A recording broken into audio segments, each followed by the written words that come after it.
Alam raya ini milik Allah. Dan semua di alam raya ini milik Allah. Maka dipilih tidak dipilih itu terserah yang punya apa terserah kita. Apa terserah kriteria, apa terserah definisi.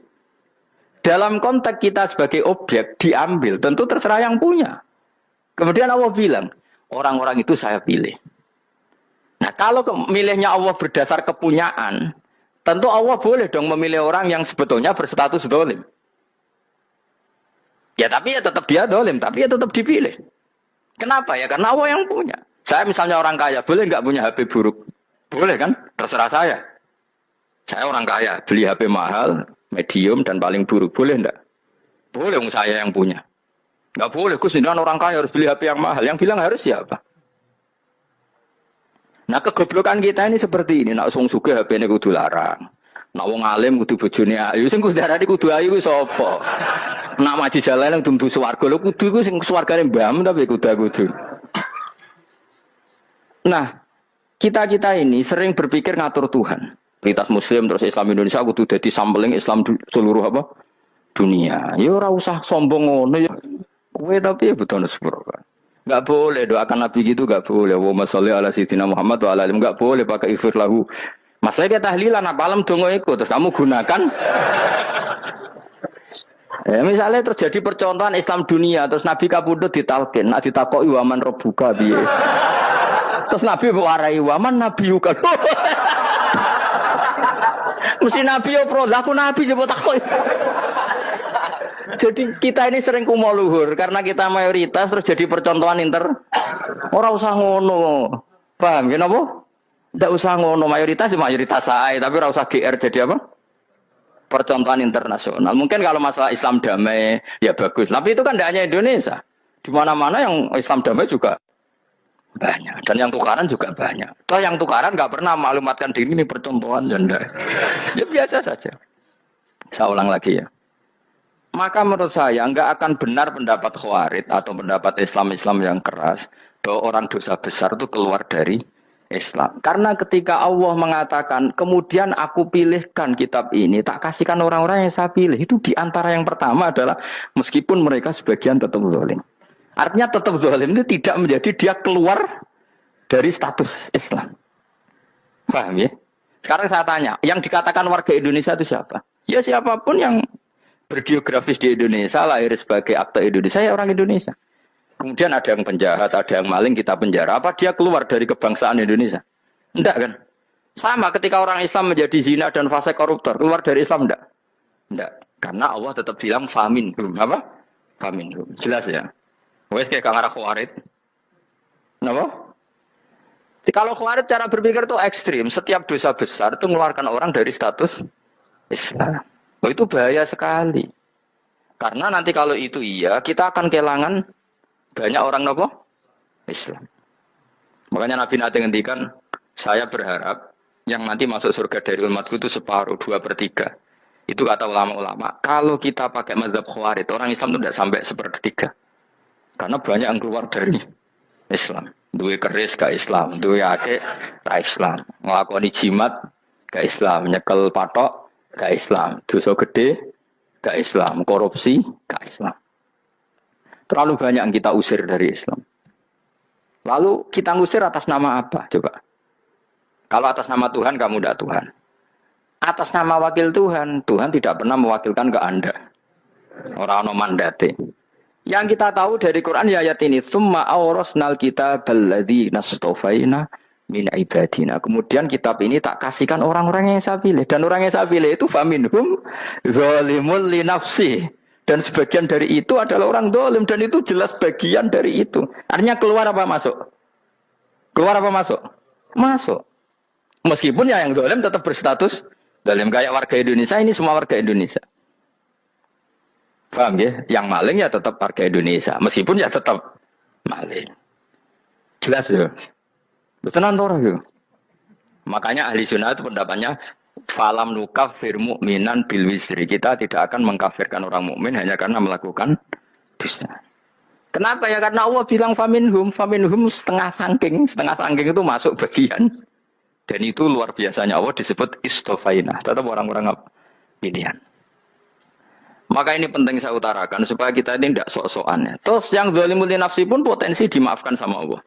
Asal dia tobat dan tobat itu sama Allah nggak ada batasnya. Malam yuhur kiri sampai apa? Nafas apa? Terakhir. Dan kadang orang itu sebetulnya nggak niat tobat, cuma ada perilaku tertentu sehingga dan Allah itu simpati. Itu juga banyak yang diterima tobatnya Allah. Makanya kata ulama-ulama itu, istighfar itu tidak syarat diampuni. Yang menjadi orang terampuni itu kehendak Allah. Istighfar itu bagian kecil dari syarat-syarat itu. Tapi bisa saja orang tanpa istighfar tapi diampuni Allah. Misalnya Allah dawuh, wa yaghfiru ma duna dzalika liman yasha. Itu bukan liman yastaghfir tapi liman yasha. Contoh masyhur kan kamu pernah dengar kan ada orang nakal itu, mau misah itu ya kira-kira lonte atau apalah. Dia datang pulang ketika melihat anjing ngeleti pasir dia berpikir ini kehausan kayak saya. Kemudian dia turun ke sungai memberi minum anjing itu, kemudian Allah memaafkan dia karena itu. Pas itu di semua hadis riwayatnya dia tidak pernah istighfar.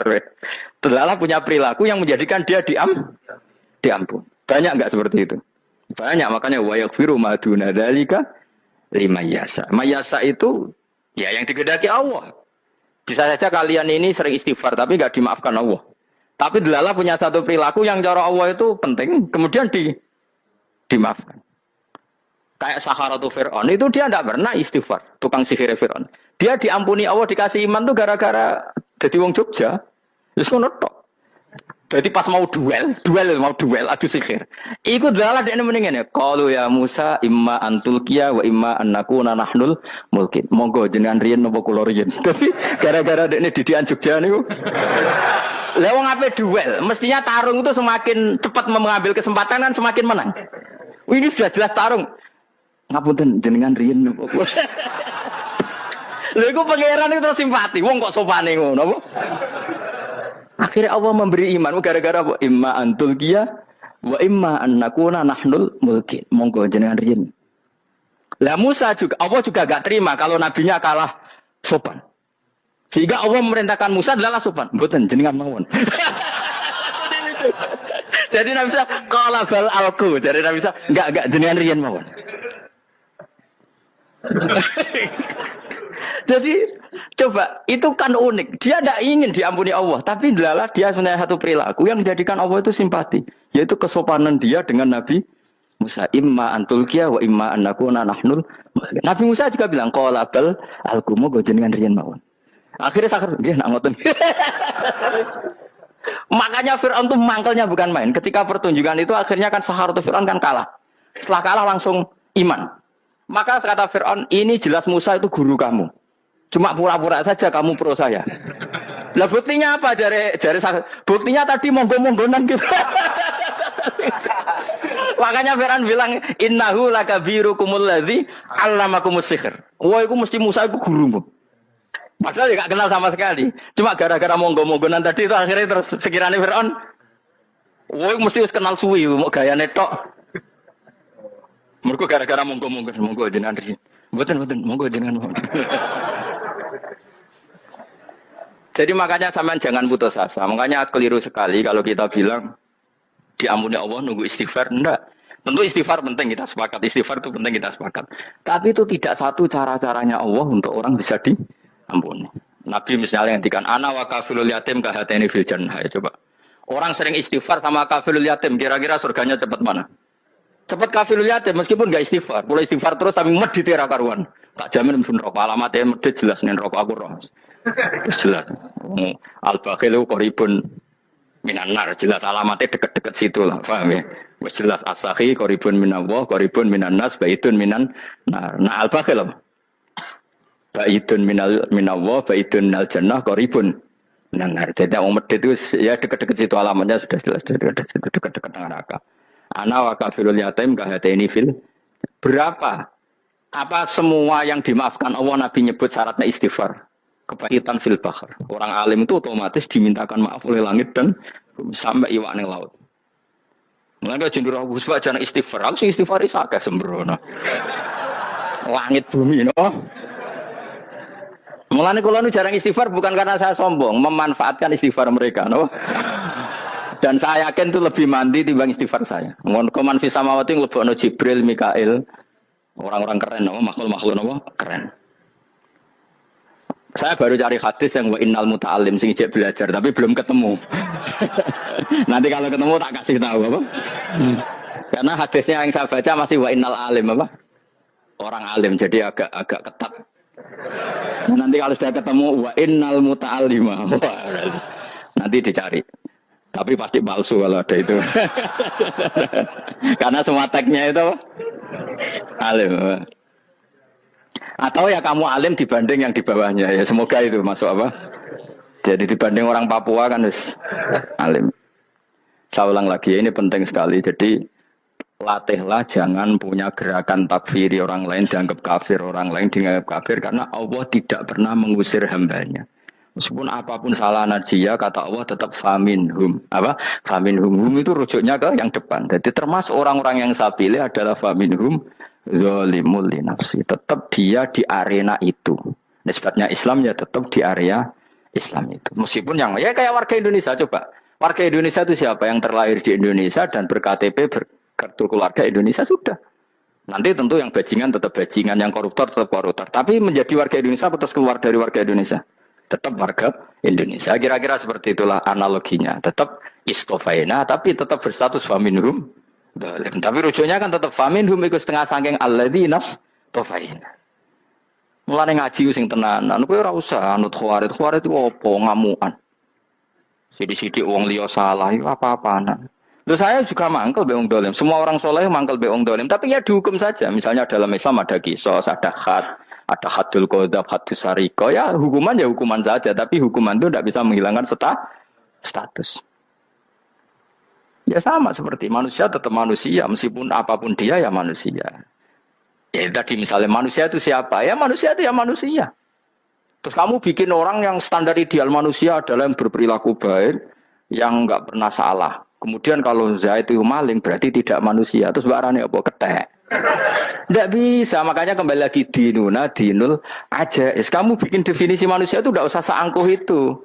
Manusia seperti ini manusia ya sudah, maling ya manusia, orang soleh ya manusia, orang sedengan ya manusia. Lelaki itu apa? Yang punya alat kelamin penis itu lelaki titik sudah. Sehingga nanti warisannya ya dia lelaki. Sholatnya dia bergaya. Kamu tidak usah bilang gini, lelaki adalah yang cakap memimpin, yang maco, yang kuat. Jika kalau tidak seperti itu namanya perempuan. Terus kamu membolehkan yang seperti ini jadi makmumnya perempuan. Imamnya perempuan sing maco. Kacau enggak kalau agama nuruti logika-logika itu? Enggak jawab aja. Kacau. Lalu lucunya sekarang banyak kecerdasan yang mengarah ke sana. Makanya agama ini jadi kacau. Karena sudah ada dinul ajais. Agama ini agama ummi. Ya agama ini agama ummi. Kata Allah, huwaladzi ba'atsa fil ummiyin. Ummiyin itu lugu-lugu itu polos. Jadi kalau orang polos misalnya gini. Ini apa? Kira-kira kalau jawab orang polos ini. Jam. Bagus kan jam. Jam untuk apa? Penunjuk waktu ya sudah seperti itu. Tapi kalau orang engkek. Ini itu apa jam? Itu barang murahan. Bulat kan oleh jawab. Ono mobil carry itu apa? Itu black melaku. Yang mobil itu Alphard. Jadi kacau. Enggak boleh agama dibawa ke sana. Apa? Agama di sana dibawa ke sana. Nah itu madzhabnya ahli sunnah apa? Wal jamaah. Ketika Rasulullah ngendikan la yu'minu ahadukum hatta yuhibba li akhi, ora kok diarti ini ora iman. Jika yang menyala itu tidak iman, tidak seperti itu cara mengartikan ahli sunnah wal jamaah. Karena status itu tidak pernah hilang. Yang hilang hanya kesempurnaannya. Paham ya? Kesempurnaan kita jalani manusia hilang karena kita maling, karena jadi koruptor. Tapi tetap kita manusia. Kesempurnaan kita sebagai orang mukmin hilang kalau kita fasik. Tapi kita tetap mukmin. Paham ya? Makanya setiap hadis gitu kata ahli sunnah la yu'minu imanan kamilan. Wis dong ya? Dong? Ya terus alhamdulillah subhanallah. Ya udah alim mas malam rolikur. Malam Lailatul. Aku kadang yang melok goblok aduh. Saya tuh sering dididik sama bapak saya, sekumpul wong akeh kudu melok goblok guys. Makanya bapak itu kalau ada orang pidato, bapak kan juga enggak suka pidato juga, tapi ya kerso kadang-kadang, saya pun kadang-kadang kerso. Asal sing utus pernah guru, pernah sepuh kadang kerso. Bapak nak bahas pengajian ngomongin balik dari bapak, malah bingung. Ngomong apa wae. Coba kita dengan PD-nya bilang Lailatul Qadar itu 21 sampai berapa? 29. Lailatul Qadar. Warna itu malam Lailatul Qadar. Lalu Lailatul Qadar keren tuh karena apa coba? Karena nuzulul Quran. Lalu nuzul Quran tanggal 17. Lalu Lailatul Qadar tanggal berapa? Oh, ada nih. Alhamdulillah. Tapi ini jangan jadi keiskalan yang masif, kok sudah difitnah. Coro Gus Bak, ya coro Gus Bak, coro Quran ngawur gitu. Sembrono. Memang aku tidak pendapat tentang Quran, ya dan ayatnya seperti itu. Maka yang benar, Lailatul Qadar itu kata ulama-ulama dulu, orang yang beramal soleh, ya itu sudah anggap saja dapat Lailatul Qadar. Orang itu usah dulu isu-isu dulu serengingi, blerengan tau ora, ora blerengan berarti untuk Lailatul Qadar. Jangan mendung kan blereng di. Terus bunyi angitnya sayup-sayup. Anggris dini hari ya sayup-sayup, blok ke blok aneh-aneh. Nah, anak pikir segoyer, berarti wong laut gak tarang untuk Lailatul Qadar, ke segoro gitu langine bianter. Lah nek ning Dieng ya mesti sayup.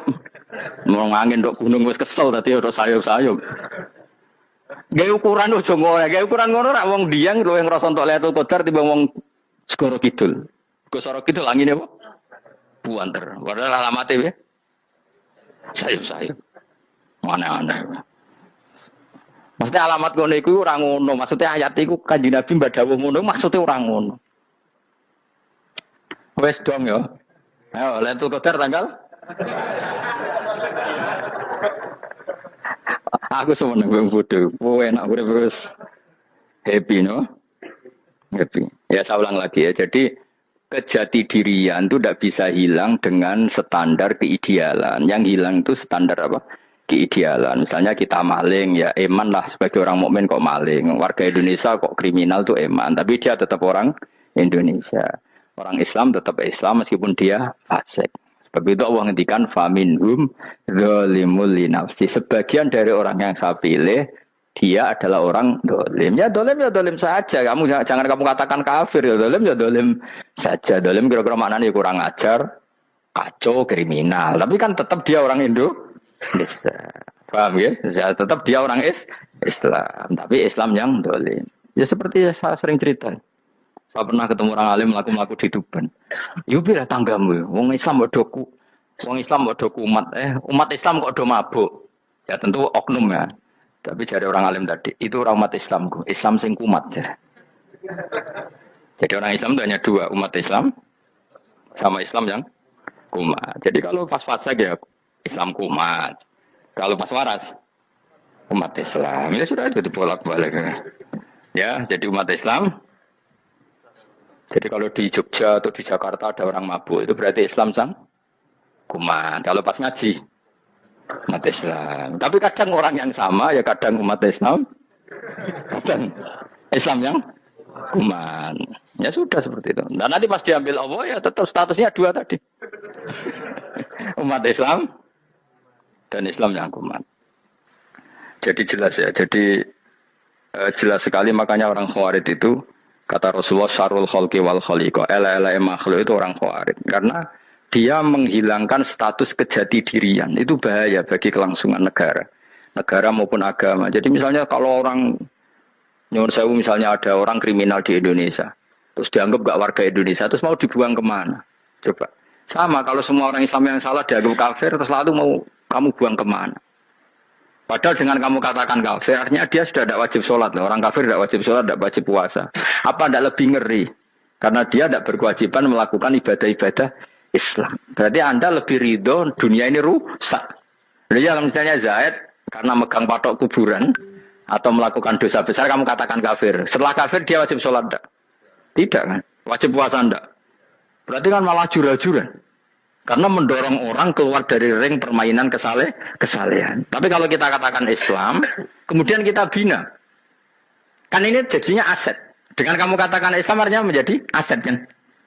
Bandingkan kalau kamu katakan keluar. Paham ya? Makanya Nabi ngendikan umatku itu apa? Khawarij. Karena ini bahaya. Bahaya. Negara juga gitu. Andai kan kita berpikir ekstrim, yang melanggar negara tidak warga Indonesia. Yang demo tidak warga Indonesia. Sing beda pendapat dengan pemerintah enggak warga Indonesia, negara ini habis. Kehilangan 50% warga Indonesia. Ya biasa saja, yang salah ya salah, tapi tetap warga Indonesia. Kalau secara aturan hukum harus dihukum ya dihukum. Asal objektif, asal adil. Kayak misalnya santri saya, yang santrinya Gus Bak itu siapa? Ya pokoknya saya ngaji. Kamu nggak usah pakai definisi ideal. Sing ngaji, sing paham, sing ora ngantuk, sing pinter. Yo ngiyai dul. Mana aneh. Jadi nek sing bener piye? Sing santri Gus piye? Ya sing ngaji. Lah sing piye ya pokoke anggere sing teko ngowo ya wis melok mlebu. Ora paham yo ngaji, paham yo ngaji. Wong didelok kolange itu pokoke anggere sing teko ngono. Malaikat yo ora niteni sitok-sitok itu paham to ora iki. Oh malaikat itu ono sing drengki disalahno pangeran kita jamin. Tapi bukan malaikat elit sing didrengki ora malaikat elit, malaikat awam napa? Masyhur itu kan. Innalillahi ta'ala malaikatan sayakhina fil ardi yabtahuna khilaqal dzikr.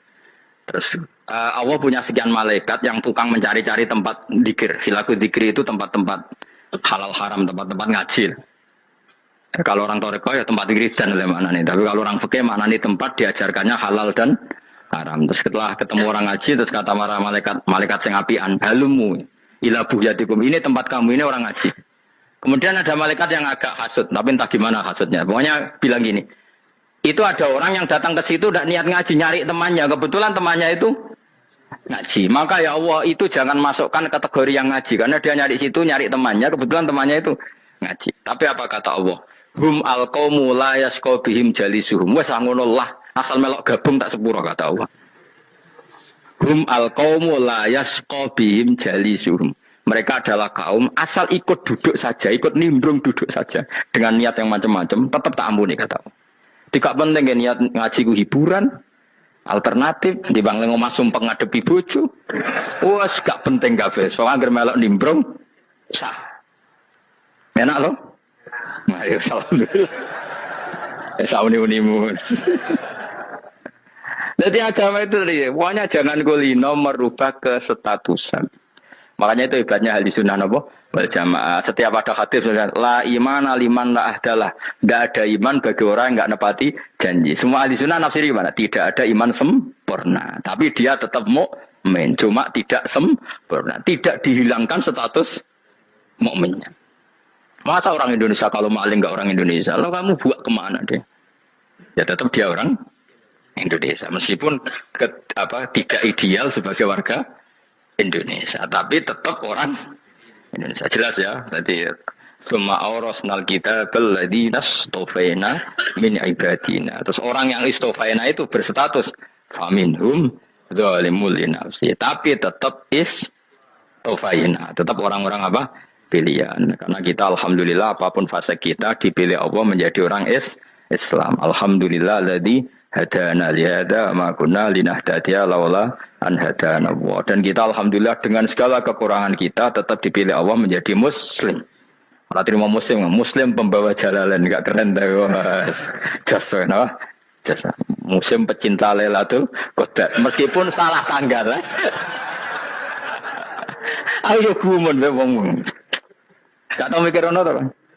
Iya, soalnya aku lah ya yakin itu Qadar tanggal 21. Karena suara mayoritas suara Tuhan. Bola ya melok goblok kan. Bola anggar malam 21 ya wiridanku tak tambah. Meskipun aku ya rada eskal tapi Gusti niku suarane tiyang kathah nderek mawon. Oh, inna anzalnahu fi lailatul qadar. Quran itu tak turunkan pada malam. Jadi normalnya Lailatul Qadar itu berbarengan dengan malam. Tapi ya sabu imani biasa lah. Yang mari fitnah, mari wah. Nah biasa. Yang jelas Lailatul Qadar itu bisa kapan saja. Nah ulama dulu bilang ya bisa kapan saja. Cuma kata ulama-ulama bisa saja diturunkan di tanggal itu. Ya bisa itu karena memang nuzulul Quran itu kan tidak semuanya di tanggal 17 sebetulnya. Jadi di mana-mana itu ada simbol-simbol yang dipakai. Istilahnya tanggal 17 itu simbol. Memang kebetulan ada yang tanggal 17. Tapi kita tahu kan yang turun di Haji Wada juga banyak. Coba Haji Wada tanggal berapa? 9 Arafah. Bulan apa? Dzulhijjah. Dan banyak ayat turun Isra Mi'raj misalnya. Ayat Isra Mi'raj turun bulan apa? Rejab kan? Ibu yang ngaji durah hatam kecangkeman. Jadi Quran itu tidak hanya turun di Ramadan. Ya biasa saja. Makanya kayak saya itu kan biasa ngaji Quran. Ya setiap saat anggap Lailatul Qadar. Cuma kita ya ikut umumnya orang Lailatul Qadar itu tanggal 21, 23. Aku lah senang malaikat yang bagian panitia itu ben jelas fokus di tanggal itu. Tapi kamu jangan pernah berpikir menafikan hari-hari lain bagi ulama tertentu, bagi wali-wali tertentu. Mereka ngalami Lailatul Qadar kulalailah. Banyak wali yang bilang, saya ngalami Lailatul Qadar kulalailah. Maksudnya, karena kulalailah zaman Nabi itu pernah dituruni Quran. Dan semua itu artinya Lailatul Qadar. Tapi tentu ada simbol. Kayak kemerdekaan Indonesia itu dimulai tanggal berapa? 17 Agustus. Sebetulnya ya enggak. Ketika Jepang kalah itu ya sudah merdeka. Dan daerah tertentu sudah lama dulu merdeka kayak Aceh. Karena dia tidak merasakan dijajah Belanda. Daerah tertentu ada setelah diproklamasikan tetap berjibaku dengan penjajah. Banyak enggak ketika diumumkan kemerdekaan masih yang berjibaku dengan penjajah? Banyak. Tapi kita butuh simbol. Jadilah kita ngambil 17 Agustus. Mulai kok raiso. Jadi tanggal itu ada tanggal hakiki, tanggal simbol. Meskipun yang hakiki ya simbol, simbol ya hakiki. Dong ya? Ya alhamdulillah. Ayo kok pinter. Maksudnya ben kulino mikir, ben urip itu gak glonyar, gloyor. Ora jelas. Wah, kalau semoga goblokku barokah gitu. Karena saya itu kenapa kok tahu goblok barokah itu gini ya. Satu supaya saya tidak takabur ya. Saya akan kecelok wong alim bila takabur. Dua aja wong goblok ya ono pinter ya, Mas. Kaya wong iku lho, kaya wong naik apa jenenge? Naik jambian loh, 17 Agustus apa? Apa? Targetnya Panjat Pinang. Itu kan nilainya hanya berapa yang di atas? Kira kalau di sini berapa nilainya? Ini kalau diuangkan 1 juta ada. 1 juta. Bagi penonton tuh kan gini. Cek goblok ya demi duit 1 juta geributan kayak gitu kan gini. Wong barang angel kok dilakoni. Goblok banget kan gitu jare sing ra melok.